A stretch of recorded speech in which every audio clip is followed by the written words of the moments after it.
Friends, स्वागत है इस चैनल पर। आज की इस वीडियो में हम लोग देखते हैं बिहार पुलिस का ज्योग्राफी का प्रैक्टिस सेट। फ्रेंड्स, इस चैनल पर पॉलिटी का 15 प्रैक्टिस सेट अपलोड हो चुका है और आज से इस चैनल पर ज्योग्राफी और हिस्ट्री का प्रैक्टिस सेट अपलोड होने वाला है।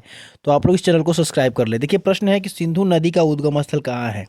तो सिंधु नदी और ब्रह्मपुत्र नदी जो है मानसरोवर झील से निकलती है, गंगा गंगोत्री हिमानी से निकलती है और नर्मदा जो निकलती है अमरकंटक से निकलती है और यमुनोत्री से यमुना निकलती है। तो सिंधु नदी निकलती है मानसरोवर झील से और यहाँ से ब्रह्मपुत्र नदी भी निकलती है, आपको याद रखना है। चलिए, यहाँ से कुछ नदियों का उद्गम स्थल हम लोग देख लेते हैं। देखिए फ्रेंड्स, हम लोग जितने भी प्रश्न करेंगे उनसे बनने वाले और भी पॉइंट्स को देख लेंगे जो बिहार पुलिस के लिए इंपॉर्टेंट होंगे। देखिए, गंगा निकलती है गंगोत्री ग्लेशियर से, यमुना निकलती है यमुनोत्री ग्लेशियर से, ब्रह्मपुत्र मानसरोवर झील से और सिंधु भी मानसरोवर झील से निकलती है, ये आपको याद रखना है। गोदावरी याद रखना है, महाराष्ट्र के नासिक से निकलती है, त्र्यंबकेश्वर की जो पहाड़ी होती है वहाँ से निकलती है और कृष्णा महाबलेश्वर की पहाड़ी से निकलती है, ताप्ती जो है सतपुड़ा की पहाड़ी से निकलती है, महानदी जो है छत्तीसगढ़ के सिवाहा से निकलती है। जितने भी इंपॉर्टेंट नदियां हैं हम यहाँ पर लिख दिए हैं, आप लोग देखकर याद कर जाइए। अगला देखिए, लूनी निकलती है अरावली श्रेणी से, चंबल नदी निकलती है इंदौर मध्य प्रदेश से। चलिए हम लोग नेक्स्ट प्रश्न देखते हैं। देखिए, प्रश्न है कि भारत में सबसे अधिक जनसंख्या वाला राज्य कौन सा है। तो भारत में सबसे अधिक जनसंख्या वाला राज्य जो है उत्तर प्रदेश है।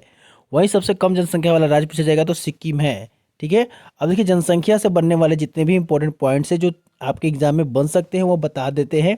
देखिए, भारत में पहला जनगणना 1872 में लॉर्ड मेयो काल में हुआ था। 10 वर्षीय जनगणना 1881 में लॉर्ड रिपन के काल में हुआ था और जनसंख्या का महान विभाजक वर्ष 1921 को माना जाता है, आपको याद रखना है। चलिए हम 2011 के जनगणना के बारे में बताते हैं।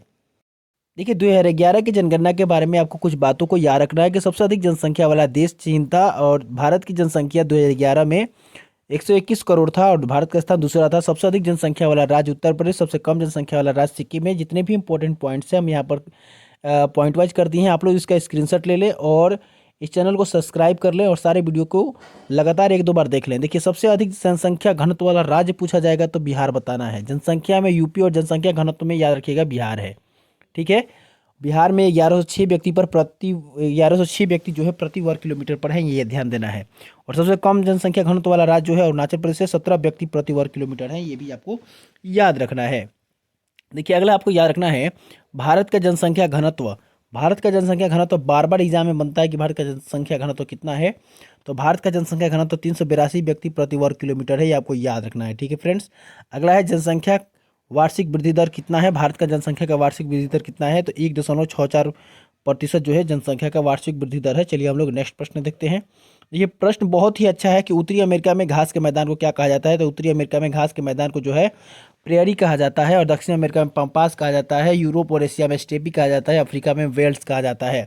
चलिए इनसे बनने वाले पॉइंट्स हम आपको बता देते हैं कि करके आप लोग ध्यान रखिएगा। देखिए, महत्वपूर्ण बिंदु यहाँ से याद रखना है जो बिहार पुलिस में बार बार यहाँ से बनते हैं। उत्तरी अमेरिका में जो घास के मैदान है उसे प्रेयरी कहते हैं, दक्षिण अमेरिका में पंपास कहते हैं, यूरोप एशिया में स्टेपी कहते हैं, दक्षिण अफ्रीका में इसे वेल्स कहते हैं, ऑस्ट्रेलिया में डाउन कहते हैं, न्यूजीलैंड में कैंटरबरी कहते हैं, अफ्रीका में सवाना घास का मैदान है और लानोस जो है वो वेनेजुएला और कोलंबिया में है। ठीक है, और कैंपोस जो घास का मैदान है वो ब्राज़ील में है। ये जितने भी इंपॉर्टेंट पॉइंट्स है बिहार पुलिस के लिए सब पॉइंट वाइज करती है, इसका स्क्रीनशॉट लेकर आप लोग याद कर जाएं।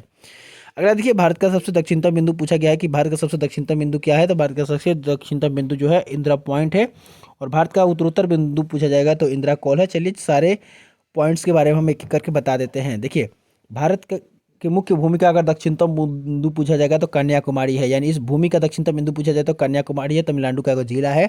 सबसे दक्षिणतम बिंदु पूछा जाएगा तो इंदिरा पॉइंट है, इसे पगमेलियन पॉइंट भी कहा जाता है और ये अंडमान निकोबार में है। उत्तरोत्तर बिंदु जो है इंदिरा कॉल है, पूर्वोत्तर बिंदु किबिथु है, पश्चिमतम बिंदु जो है गुहार मोती है या सर क्रिक है, आपको याद रखना है। सारे चारों पॉइंट्स को याद कर लेना है क्योंकि यहाँ से प्रश्न एग्जाम में बार बार पूछा जाता है बिहार पुलिस में। अगला है किस नदी को बिहार का शोक कहा जाता है। तो जो है कोसी नदी को बिहार का शोक कहा जाता है। कोसी नदी नेपाल के गोसाई थान से निकलती है। चलिए कोसी नदी से बनने वाले इंपॉर्टेंट पॉइंट्स देखते हैं। ये कोसी नदी का उपनाम जो है बिहार का शोक है। सबसे अधिक विसर्पित होने वाली नदी कौन सी है? कोसी है। भारत में सबसे अधिक मार्ग परिवर्तित करने के लिए कौन सी नदी जानी जाती है? तो कोसी नदी जानी जाती है। कोसी नदी जो निकलती है नेपाल के, देखिए कोसी नदी जो है सप्त कोसी नेपाल में कहा जाता है क्योंकि नेपाल में इसकी 7 धाराएं बहती है। ये निकलती है तिब्बत से, गोसाई थान से। ठीक है, और इसकी मुख्य धारा को अरुण कहा जाता है। जो इसकी स्टार्टिंग धारा है उसे क्या कहा जाता है? अरुण कहा जाता है। ऋग्वेद में इस नदी का नाम क्या है? बार पूछा जाता है। कौशिकी है। और गंगा में ये नदी कहाँ जाकर मिलती है? तो बिहार में कटिहार जो जिला है वहाँ एक जगह पड़ता है कुर्सेला, कुर्सेला के पास ये गंगा नदी में मिल जाती है। बहुत ही इंपॉर्टेंट ये पॉइंट्स है, इसको स्क्रीनशॉट लेकर याद कर जाइए। अगला है बिहार में सुपौल जिला की भीमनगर, देखिए बिहार के किस जिला में प्रवेश करती है? सबसे पहले कोसी नदी तो सुपौल जिला में प्रवेश करती है, और यहीं बिहार और नेपाल की सीमा पर हनुमान नगर के पास बांध बनाया गया है। और इसकी शुरुआत जो किया गया था, कब किया गया था? इसे कोसी परियोजना कहा जाता है। इसकी शुरुआत 1954 में किया गया था हनुमान नगर के पास, ठीक है। ये सारे पॉइंट्स इंपॉर्टेंट है, आप लोग याद रखिएगा। अगला देखिए, वायुमंडल के किस परत में ओजोन गैस पाई जाती है? आपको याद रखना है कि वायुमंडल के जो है समताप मंडल में जो है ओजोन परत पाई जाती है। तो देखिए हम वायुमंडल की सारी परतें देख लेते हैं, जहाँ से बार बार एग्जाम में प्रश्न आते हैं। देखिए वायुमंडल की 5 परतें होती है। क्षुभ मंडल होता है, समताप मंडल होता है, मध्य मंडल होता है, वायुमंडल होता है, बहिर्मंडल होता है। क्षुभ मंडल सबसे निचली मंडल होती है, और समताप मंडल को ओजोन वाली परत वाली मंडल कहा जाता है, और मध्य मंडल सबसे ठंडी परत होती है, और बाह्य मंडल या इसे आयन मंडल के नाम से जाना जाता है, बहिर्मंडल ये सबसे ऊपरी परत होती है। चलिए सबके बारे में एक एक करके कुछ बातें बताते हैं, जहाँ से प्रश्न बार बार एग्जाम में बनते हैं। देखिए पहला प्रश्न आपको यही याद रखना है, यहाँ से पहला पॉइंट यही याद रखना है कि इसकी ऊंचाई 8 किलोमीटर, ध्रुव पर इसकी ऊंचाई 8 किलोमीटर होती है क्षुभ मंडल की, और भूमध्य रेखा पर 18 किलोमीटर होती है, ये याद रखना है। और खास बात यह है कि जितनी भी मौसमी संबंधी घटनाएं होती है वो क्षुभ मंडल में होता है, ठीक है। और तापमान देखिए, इसके ऊपर जाने पर तापमान घटता है, क्षुभ मंडल में ऊपर जाइएगा तो तापमान घटता है। 165 मीटर की ऊंचाई पर 1 डिग्री सेंटीग्रेड तापमान कम हो जाता है। ये पॉइंट याद रखना है, ये वाला पॉइंट बहुत ही इंपॉर्टेंट है, 165 मीटर की ऊंचाई वाला जो बताया है। अगला देखिए, समताप मंडल के बारे में आपको क्या याद रखना है? समताप मंडल की ऊंचाई जो है 50 किलोमीटर तक होती है। खास बात यह है कि इसी में हवाई जहाज उड़ती है, और ओजोन परत इसी में पाया जाता है। ओजोन गैस और पराबैंगनी, ओजोन गैस क्या करती है? पराबैंगनी को सोख लेती है। अगला देखिए, मध्यमंडल के बारे में याद रखिएगा। मध्यमंडल की जो ऊंचाई होती है 80 किलोमीटर तक होती है। खास बात यह है कि अंतरिक्ष से गिरने वाला उल्का पिंड इसी परत में आकर जल जाता है। ये ध्यान रखना है। तापमान सबसे ठंडी परत जो है मध्यमंडल है, यहाँ तापमान -100 डिग्री सेंटीग्रेड तक चल जाती है। वायुमंडल के बारे में आपको ध्यान देना है कि वायुमंडल क्या होता है। इसकी ऊंचाई 80 किलोमीटर से लेकर 400 किलोमीटर तक होता है। खास बात है कि यह रेडियो तरंगों के लिए जाना जाता है, ठीक है। और तापमान ऊंचाई के साथ यहाँ तापमान बहुत तेजी से बढ़ता है, वायुमंडल में आपको याद रखना है। अब देखिए बहिर्मंडल में आपको याद रखना है यही बात कि बहिर्मंडल, इसमें हीलियम और हाइड्रोजन गैस जैसी हल्की गैस होती है, अधिकांश कृत्रिम उपग्रह इसी में होता है। और इसी हीलियम और हाइड्रोजन के संलयन से जो है सूर्य जो है जलते रहता है, सूर्य चमकते रहता है।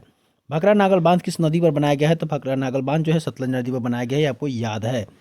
चलिए भाखड़ा नागल बांध की कुछ बातों को बताते हैं, ध्यान रखना है। देखिए भाखड़ा नागल बांध जो है वो भाखड़ा जो है पंजाब हिमाचल में है। भाखड़ा जो है हिमाचल में है, नागल पंजाब में है, दोनों सतलज नदी पर है, ये आपको याद रखना है। देखिए भारत की प्रमुख बांध जो बार बार बिहार पुलिस में बनता है, टिहरी बांध जो है भागीरथी नदी पर है, उत्तराखंड में है। हीराकुंड बांध जो है महानदी पर है, उड़ीसा में है। भाखड़ा नागल बांध सतलुज नदी पर है, हिमाचल प्रदेश और पंजाब में है। तो भाखड़ा जो है हिमाचल में है, और नागल जो है पंजाब में है, आपको याद रखना है, ठीक है फ्रेंड्स। आया देखिए सरदार सरोवर बांध बहुत इंपॉर्टेंट है, इसी कारण नर्मदा बचाओ आंदोलन हुआ था 1985 में मेधा पाटकर के नेतृत्व में। सरदार सरोवर बांध जो है नर्मदा नदी पर है और गुजरात में है। नागार्जुन सागर बांध जो है कृष्णा नदी पर है, आंध्र प्रदेश में है। और डुबकी बांध जो है पेरियार नदी पर है, केरल में है। ये आपको पॉइंट्स याद रखना है, सारे पॉइंट्स ये इंपॉर्टेंट है, इसका स्क्रीनशॉट ले लेना है। अगला है फरक्का बांध जो है गंगा नदी पर है, पश्चिम बंगाल में है। मैटूर बांध कावेरी नदी पर तमिलनाडु में है। जितने भी इंपॉर्टेंट बांध है एक जगह कर दी हैं, आपको याद कर लेना है। अलमाटी बांध जो है कृष्णा नदी पर है, कर्नाटक में है, ठीक है। उसी तरह रिहंद बांध जो है रिहंद नदी पर है, उत्तर प्रदेश में है। गांधी सागर बांध जो है चंबल नदी पर है, मध्य प्रदेश में है। राणा प्रताप सागर बांध चंबल नदी पर है और राजस्थान में है। जवाहर सागर बांध जो है चंबल नदी पर राजस्थान में है। बगलिहार बांध चिनाब नदी पर है, जम्मू कश्मीर में है। उड़ी बांध झेलम नदी पर है, जम्मू कश्मीर में है। सारे पॉइंट्स इंपॉर्टेंट है, इसको याद कर लेना है। अगला जो है थीन बांध जो है रावी नदी पर है, पंजाब में है, ठीक है। रंजीत सागर बांध भी इसे कहा जाता है। चलिए अगला नेक्स्ट प्रश्न देखिए। अगला प्रश्न है, भारत का पहला तेल शोधक कारखाना कहाँ स्थापित किया गया था? तो भारत का पहला तेल शोधक कारखाना डिगबोई में स्थापित किया गया था 1901 में, आपको याद रखना है। चलिए तेल शोधक कारखाना से जितने भी इंपॉर्टेंट पॉइंट्स बन सकते हैं हम आपको बता देते हैं। पहला तेल शोधक कारखाना 1901 में स्थापित हुआ था डिगबोई में। कुल तेल शोधक कारखानों की संख्या 23 है। सबसे अधिक तेल शोधक कारखाना जो है असम राज्य में है, और सबसे बड़ी रिफाइनरी संयंत्र जो है रिलायंस तेल शोधक कारखाना जो है भारत की सबसे बड़ी तेल शोधक कारखाना है और निजी क्षेत्र में है। भटिंडा तेल शोधक कारखाना कहाँ है? ऐसे भी बार बार प्रश्न पूछा गया है, पंजाब में है। हल्दिया तेल शोधक कारखाना कहाँ है? पश्चिम बंगाल में। ऐसे प्रश्न बार बार आया है। पारादीप तेल शोधक कारखाना कहाँ है? उड़ीसा में है। विशाखापट्टनम आंध्र प्रदेश में है। बीना तेल शोधक कारखाना जो है मध्य प्रदेश में है। तातीपका तेल शोधक कारखाना कहाँ है? आंध्र प्रदेश में है। और बरौनी तेल शोधक कारखाना कहाँ है? बिहार में है। जितने ही यहाँ पर लिखे हैं कुछ इंपॉर्टेंट है, इनको याद कर लेना है। अगला है नुमालीगढ़ तेल शोधक कारखाना कहाँ है? असम में है। कोयला तेल शोधक कारखाना कहाँ है? गुजरात में है। कोयली तेल शोधक कारखाना कहाँ है? गुजरात में है। और कोची तेल शोधक कारखाना कहाँ है? केरल में है। तो जितने भी पॉइंट यहाँ बताए हैं सारे इंपॉर्टेंट हैं। चलिए नेक्स्ट प्रश्न देखते हैं। देखिए प्रश्न पूछा गया है कि भारत में पहली ट्रेन कब चली थी? तो भारत में पहली ट्रेन जो है 16 अप्रैल 1853 में मुंबई से थाने चली थी, 34 किलोमीटर चली थी। बिहार में पहली ट्रेन 1860 में चली थी, और विश्व में पहली ट्रेन 1825 में चली थी। ये सारे पॉइंट आपको याद रखना है, ठीक है। देखिए यहाँ है कि पहली बार रेल चली थी 16 अप्रैल 1853 को। विश्व में पहली बार 1825 इंग्लैंड में चली थी, और बिहार में पहली बार 1860 में। पहली बार मेट्रो कब चली थी? तो 24 अक्टूबर 1984 को कलकत्ता में चली थी भारत में, ये भी आपको याद रखना है। और भारतीय रेलवे को कितने जोन में बांटा गया है? तो 18 जोन में बांटा गया है, ये भी आपको याद रखना है। सबसे बड़ा रेलवे जोन उत्तर रेलवे है, जिसका मुख्यालय नई दिल्ली है। और सबसे छोटा रेलवे जोन जो है उत्तर पूर्वी सीमांत रेलवे है, जिसका मुख्यालय मालीगांव गुवाहाटी है, आपको याद रखना है। अगला देखिए टिस्को की स्थापना कब हुआ था? तो टिस्को की स्थापना 1907 में हुआ था। टाटा आयरन स्टील कंपनी जो है निजी क्षेत्र की जो लोह इस्पात का कारखाना है, इसका स्थापना 1907 में हुआ था जमशेदजी टाटा के द्वारा, जमशेदपुर में। आपको ये याद रखना है। देखिए अभी कुछ यहाँ पर लोह इस्पात उद्योग के बारे में याद रखना है। इसकी स्थापना और जगह पूछता है। टिस्को की स्थापना 1907 में जमशेदपुर में किया गया था। विश्वेश्वरैया आयरन स्टील कंपनी जो है, इसकी स्थापना 1923 में भद्रावती कर्नाटक में किया गया था। इंडियन आयरन स्टील कंपनी, इसको भी कहा जाता है ISCO, इसको भी कहा जाता है। इसकी स्थापना 1918 में सीरापुर बर्नपुर पश्चिम बंगाल में 2 स्थानों पर किया गया था, याद रखना है। अगला ध्यान रखना है भिलाई इस्पात संयंत्र के बारे में। भिलाई इस्पात संयंत्र के से प्रश्न भी आता है। भिलाई इस्पात संयंत्र का जो है स्थापना 1955 में किया गया, उत्पादन 1959 में किया गया, छत्तीसगढ़ में है, ठीक है। राउरकेला इस्पात संयंत्र जो है 1959 में उड़ीसा में स्थापित किया गया था। दुर्गापुर इस्पात संयंत्र 1959 में, उत्पादन प्रारंभ 1962 में पश्चिम बंगाल में स्थापित किया गया था। बोकारो इस्पात संयंत्र 1964 में, और उत्पादन प्रारंभ हुआ 1972 में झारखंड में स्थापित किया गया था, ये आपको याद रखना है। इसके सहयोगी किस देश के सहयोग से स्थापित किया गया था, ये भी बार बार प्रश्न पूछा जाता है। तो भिलाई और बोकारो ये रूस की सहायता से, और राउरकेला जर्मनी की सहायता से, दुर्गापुर ब्रिटेन की सहायता से स्थापित किया गया था, ये भी आपको याद रखना है। बहुत ही इंपॉर्टेंट यहाँ से प्रश्न बनते हैं, इसको स्क्रीनशॉट लेकर याद कर जाइए। देखिए बोकारो लौह इस्पात केंद्र किस राज्य में है? तो बोकारो लौह इस्पात केंद्र जो है झारखंड में है, आपको याद रखना है। भिलाई जो है छत्तीसगढ़ में है, दुर्गापुर पश्चिम बंगाल में है, और राउरकेला वाला उड़ीसा में है, ये आपको याद रखना है। चलिए हम लोग नेक्स्ट प्रश्न देखते हैं। भारत में सबसे अधिक चावल का उत्पादन कौन सा राज्य करता है? तो भारत में सबसे अधिक चावल का उत्पादन जो है पश्चिम बंगाल करता है, ये आपको याद रखना है, ठीक है फ्रेंड्स।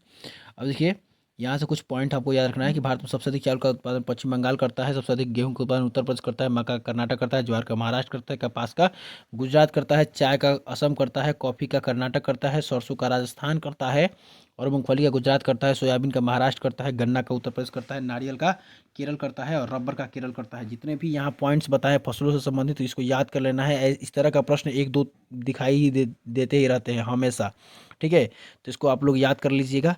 चलिए हम लोग नेक्स्ट प्रश्न देखते हैं। भारत में हरित क्रांति के जनक किसे माना जाता है? तो भारत में हरित क्रांति के जनक जो है डॉक्टर एम एस स्वामीनाथन को माना जाता है।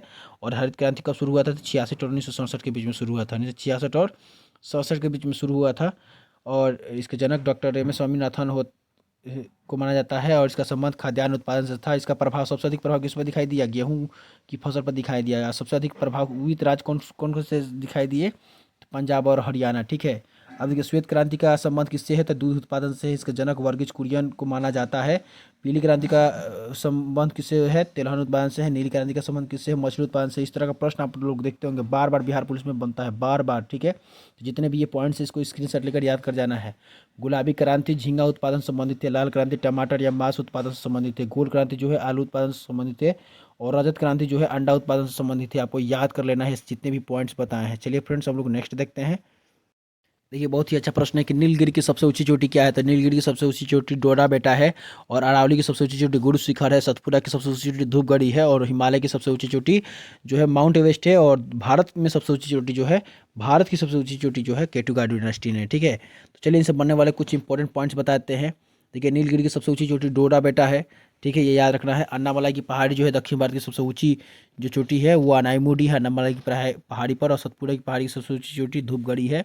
विंध्याचल पर्वत की सबसे ऊंची चोटी जो है गुडविल शिखर है, ये भी आपको याद रखना है। अरावली की सबसे ऊंची चोटी जो है गुरु शिखर है, ये भी याद रखना है। और हिमालय की सबसे ऊंची चोटी जो है माउंट एवरेस्ट है, ये भी याद रखना है। छोटा नागपुर के पठार की सबसे ऊंची चोटी जो है पारसनाथ की पहाड़ियाँ है, ये भी याद रखना है। और पूर्वी घाट की सबसे ऊंची चोटी जो है महेंद्रगिरी की पर्वत जो है उड़ीसा में है, ये भी याद रखना है। तो जितने भी पॉइंट्स आपको यहाँ पर भी बताए हैं, ये सारे पॉइंट्स इंपॉर्टेंट है। और इस चैनल पर ये पहला प्रैक्टिस सेट है। इसी तरह के जो है पॉलिटी का 15 प्रैक्टिस सेट अपलोड हो चुका है।